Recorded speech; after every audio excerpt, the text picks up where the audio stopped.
Hello, everyone. Hope you're doing well. This is just your final check-in. I just want to say how proud I am of everyone.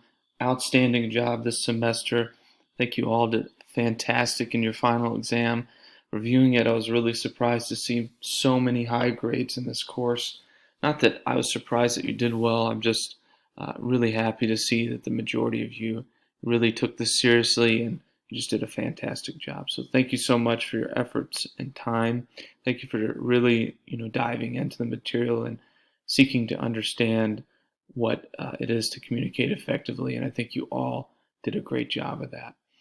Further, if you have anything that you need from me moving forward, don't hesitate to reach out. I'm happy to keep in touch with you even as you move on to more classes. If you have questions regarding anything that we talked about in this course or need help with research or anything that I could partner with you to improve, of course, your time at Pima, just let me know.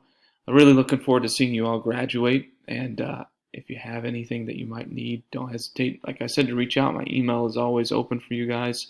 Happy to set up a time to talk and help you in any way I can. Final grades should be posted here pretty soon. Again, great job. And if you have any questions, don't hesitate to reach out. Thanks so much.